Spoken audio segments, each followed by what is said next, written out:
Uma tensão crescente foi exposta durante a quarta-feira. No começo da tarde, um posicionamento diplomático endossou uma declaração recente do presidente dos Estados Unidos. A Embaixada dos Estados Unidos soltou uma nota agora reforçando a posição de Donald Trump em defesa do ex-presidente Jair Messias Bolsonaro. A nota diz: Jair Bolsonaro e sua família têm sido fortes parceiros dos Estados Unidos. A perseguição política contra ele e sua família e seus apoiadores é vergonhosa e desrespeita as tradições democráticas do Brasil. Reforçamos a declaração do presidente Trump.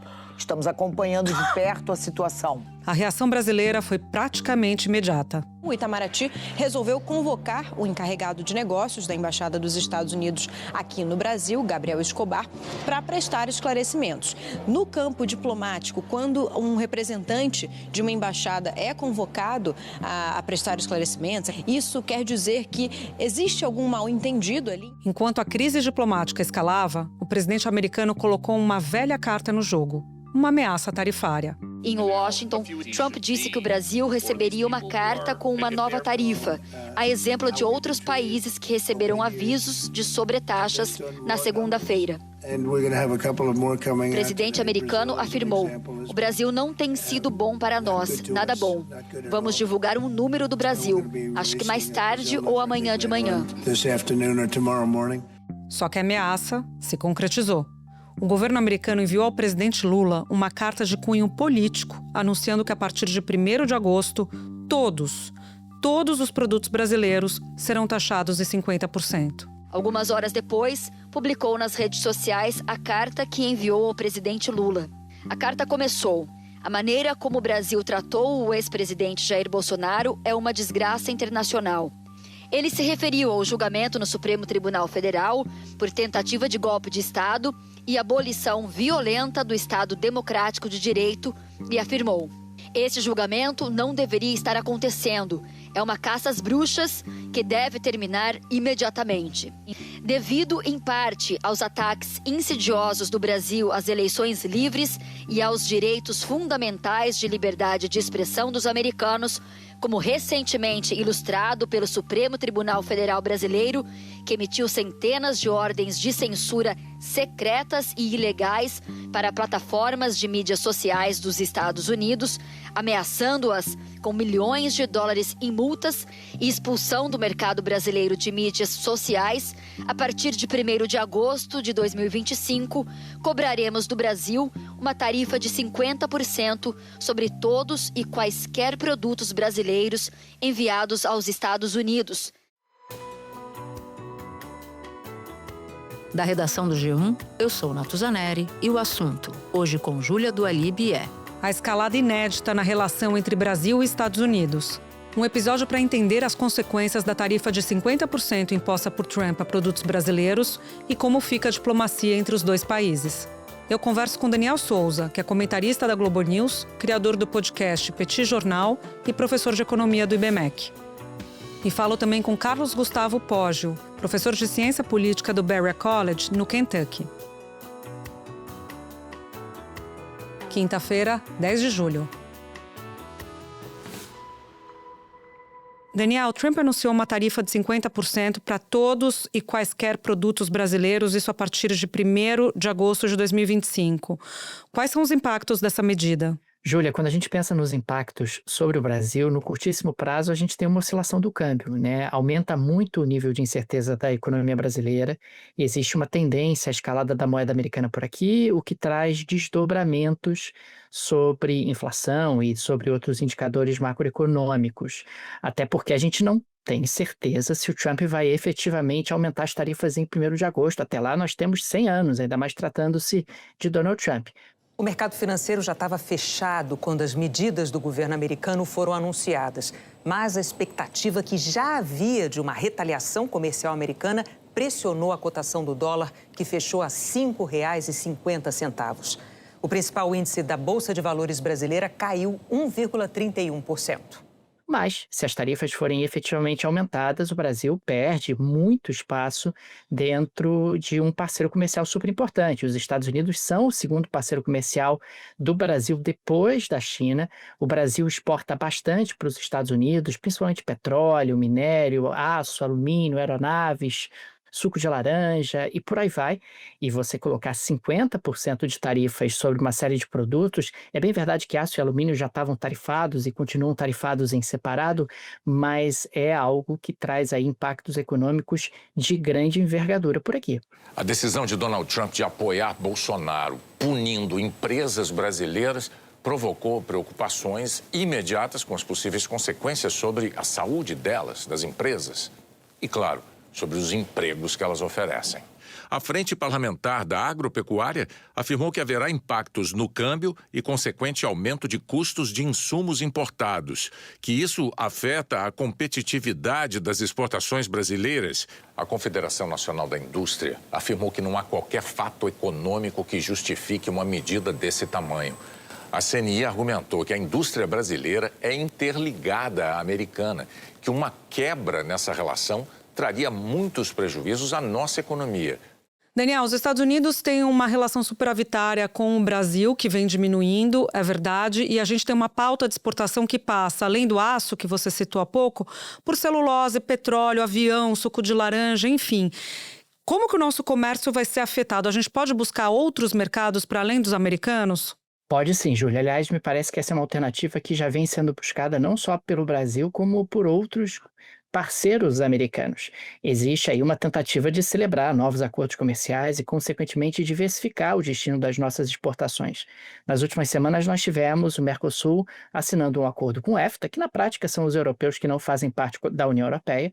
Temos aí também uma negociação avançada com a União Europeia, que é um aspecto que chama atenção. Pode ser que nós tenhamos sucesso, existe uma grande chance de que isso aconteça ainda esse ano. Então, buscar outros mercados para os produtos brasileiros acaba sendo algo importante. O governo americano já usou essa lei para taxar produtos chineses. Ao encerrar, o presidente disse que pode aumentar ou diminuir as tarifas se o Brasil desejar abrir o comércio aos Estados Unidos e eliminar barreiras aos produtos americanos. O Brasil não estava na mira de Donald Trump até o fim de semana. O país já compra mais dos Estados Unidos do que vende para cá. Tem um déficit na balança comercial com os americanos de 253 milhões, segundo o balanço do ano passado. Acho que vale a pena destacar que o presidente Trump, na carta, acaba citando ali aspectos relacionados a um déficit comercial que os Estados Unidos têm. O déficit comercial dos Estados Unidos é verdadeiro para muitos países, mas não é verdadeiro para o Brasil. O Brasil, como você muito bem colocou, é o Brasil que costuma ter déficit com os Estados Unidos e não o contrário. Quando o presidente anunciou tarifas para todos os países em abril deste ano, o Brasil tinha ficado com a menor taxa básica, de 10%. Imposta às nações consideradas não problemáticas. Agora, o Brasil está com a maior taxa de todos os países. Mas ficou claro ali um certo copy-paste, né? Um copia e cola. Boa parte da carta que está sendo endereçada ao Brasil acabou também sendo endereçada em vários daqueles parágrafos para outros parceiros comerciais dos Estados Unidos, como é o caso do Japão. Daniel, excelente, muito obrigada. Estou todo dia te vendo nas telas da Globo News e foi ótimo falar com você aqui pelo G1. Obrigado, Júlia. Um abraço e até a próxima. Espera um pouquinho que eu já volto para falar com Carlos Gustavo Pódio. Professor, desde o começo do mandato, o Trump decidiu aplicar a diferentes países taxas de acordo com o déficit desses países com os Estados Unidos no comércio. Agora, ele aplicou uma taxa de 50% ao Brasil, deixando claro que a motivação é política. Ele, na primeira frase da carta dele ao Lula, ele cita o ex-presidente Bolsonaro. Eu quero te ouvir sobre essa motivação. Sem dúvida nenhuma, né? É muito curioso porque se a gente olhar os principais superávit que os Estados Unidos têm com o mundo, o Brasil está entre os 10 países no mundo com os quais os Estados Unidos possuem o maior superávit. Isso já é algo histórico, né? E vem crescendo, inclusive, né? Crescendo se você comparar do ano passado com este ano, né? O comércio entre Brasil e Estados Unidos era um comércio que estava se fortalecendo. Então vem num momento bastante ruim para o comércio brasileiro, mas fundamentalmente, como você disse, corta muito essa noção de que o argumento é apenas econômico. O presidente Lula publicou numa rede social que o Brasil é um país soberano, com instituições independentes, que não aceitará ser tutelado por ninguém. O processo judicial contra aqueles que planejaram o golpe de Estado é de competência apenas da Justiça brasileira e, portanto, não está sujeito a nenhum tipo de ingerência ou ameaça que fira a independência das instituições nacionais. A nota prossegue afirmando que é falsa a informação no caso da relação comercial entre Brasil e Estados Unidos sobre o alegado déficit norte-americano.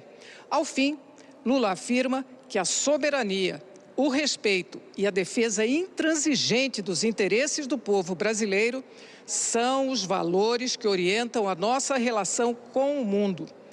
Quando na nota o presidente Lula diz que responderá com a reciprocidade econômica, isso quer dizer que o Brasil poderá adotar as mesmas tarifas aos Estados Unidos. Donald Trump ele enxerga a tarifa como o remédio para todos os problemas nas relações internacionais, né? Ele acha que a questão comercial é o grande elemento de pressão que os Estados Unidos têm para qualquer tipo de tema. E acho que isso ficou muito claro quando a gente, de novo, olha o Brasil, o superávit que tem com os Estados Unidos, logo o argumento do déficit não se aplica e a motivação que ele deu na carta, né? Então isso segue um padrão muito claro do Donald Trump de aplicar tarifa para qualquer tipo de tema, né, que ele acha que é uma forma dele pressionar os países e usar esta arma econômica, né? Acho que é algo que nós poderíamos chamar de geoeconomia, né? A ideia de usar a economia como uma ferramenta de pressão, coisa que outros estados já fazem, né, ou já faziam normalmente, mas não era algo comum dentro da política norte-americana. Então, olhando para todos os elementos que estão postos hoje na relação do Brasil com os Estados Unidos, a situação jurídica do ex-presidente Bolsonaro, o BRICS, que foi alvo de crítica por parte de Trump nessa semana ainda, o fato do Brasil ser uma economia mais fechada, ele cita na carta, e a relação comercial entre os dois países, embora haja um superávit para os americanos, como o senhor citou, um superávit que vem diminuindo no decorrer dos últimos anos. Olhando para todos esses elementos, o senhor daria um peso maior, então, para a questão política mesmo envolvendo o ex-presidente? Me parece que o que a gente tem em termos de motivação do Donald Trump, né, tem uma série de motivações aí, né? A questão econômica me parece ser a menor delas. A questão política e ideológica é uma motivação importante. Essa intromissão em assuntos tratados pelo judiciário brasileiro causou espanto entre especialistas em relações internacionais e também no universo político. Segundo o doutor em Relações Internacionais, Hussein Kalut, ex-secretário especial de Assuntos Estratégicos da Presidência da República, a decisão de Trump é uma interferência na soberania do país. Atacar a Suprema Corte Brasileira é atacar a Constituição brasileira. Atacar a Suprema Corte Brasileira é atacar a democracia brasileira. Atacar a Suprema Corte Brasileira é atacar o povo brasileiro. Então, eu creio que esse precedente é um precedente muito grave, porque é um ataque ao Estado brasileiro, à soberania brasileira, e isso não é admissível. Acho que tem um segundo elemento aqui, você citou a questão dos BRICS. Eu acho que existe um receio muito grande do Donald Trump da perda do dólar como moeda de reserva internacional. Eu acho que nunca, se a gente olhar, por exemplo, a desvalorização do dólar neste ano, né, da desvalorização do dólar contra uma cesta de outras moedas internacionais, o dólar teve a pior desvalorização este ano nos últimos 50 anos. Né? Desde o final do padrão ouro, lá no governo Nixon, na década de 70, nunca o dólar teve um desempenho tão ruim quanto teve este ano sob a administração Donald Trump. Isso ocorre por algumas razões, não vamos ter tempo aqui de explorar todas elas, mas fundamentalmente a ideia de que o dólar ele é a reserva internacional porque os investidores confiam na política monetária norte-americana, confiam na independência do Banco Central norte-americano e confiam num certo grau de sanidade dos políticos norte-americanos. Né? Essas coisas todas estão sendo minadas pelo governo Donald Trump. Né? O Trump tem interferido muito, falado muito, dia sim, dia não, ele critica o presidente do Fed, fala que o próximo presidente vai ter que baixar juros, ou seja, colocando uma pressão política no presidente do Fed. Isto gera uma desconfiança muito grande nos investidores internacionais, o que faz com que o dólar, de alguma forma, a gente não sabe exatamente como vai ser um mundo sem o dólar como reserva de mercado, né, como uma reserva internacional, mas se há em algum momento em que esteve em risco é esse. Né? A isso acrescenta-se ainda o pacote que o Trump enviou ao Congresso com um enorme déficit comercial que tende ainda mais a trazer prejuízos para o dólar enquanto moeda. Então o Donald Trump me parece muito sensível a esse argumento dos BRICS, um argumento que o Lula fez, de que o dólar deve perder a centralidade como moeda de reserva. Então esse me parece um outro argumento aí a justificar essas ações do Donald Trump. Então tem a questão ideológica e tem essa questão, digamos, que não é tanto comercial, mas é mais monetária.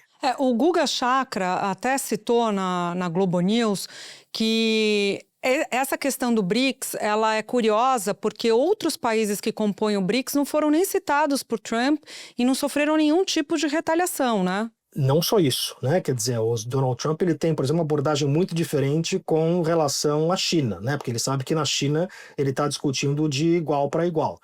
Então, eu acho que existe definitivamente um desconforto com o governo Lula no Brasil, existe um desconforto talvez com as declarações do Lula com relação ao dólar como moeda de reserva.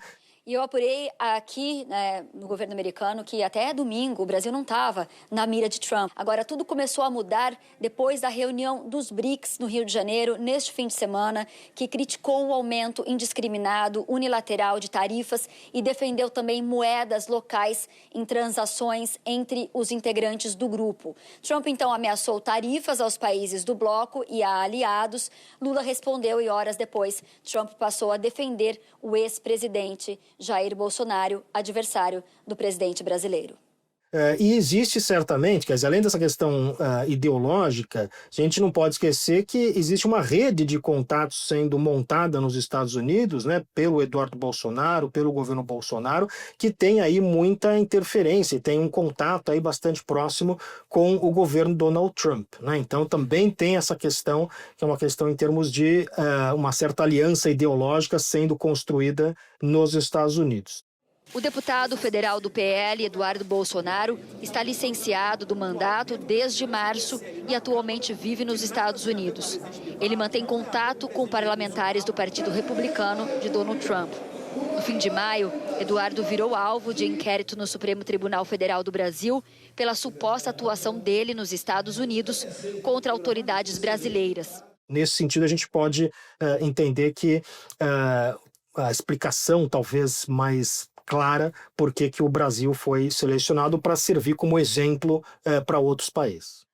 Até a gente deu a informação de bastidor de como Eduardo Bolsonaro e o jornalista Paulo Figueiredo fizeram essa articulação que passou pela ida deles a órgãos de Estado americano, inclusive Departamento de Comércio, Casa Branca, chefia de gabinete na Casa Branca e também um corpo a corpo com parlamentares da Flórida, de Utah, Nova Jersey, enfim, eles foram fazendo essa pressão que também, concordo com o senhor, é um dos elementos para a crise atual. Aliás, queria colocar um outro ponto, porque horas antes de Trump soltar a carta dele falando da taxa de 50%, o representante da embaixada americana nos Estados Unidos foi convocado pelo Itamaraty para prestar esclarecimentos sobre uma nota divulgada pela embaixada que falava em perseguição a Bolsonaro, muito alinhada com o discurso do presidente lá nos Estados Unidos. Na verdade, representando aí simbolicamente, né, quando você chama o mais alto representante, os Estados Unidos estão sem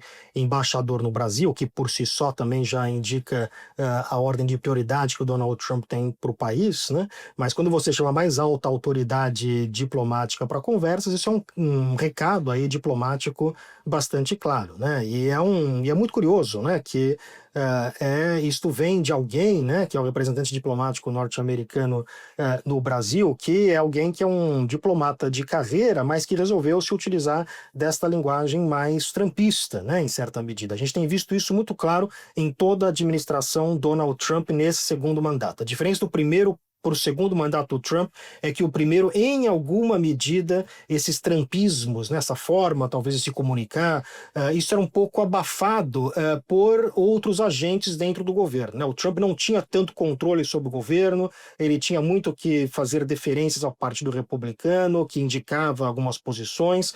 Nesse segundo governo, não. Esse é um segundo governo completamente, se podemos utilizar essa expressão, trumpificado, né?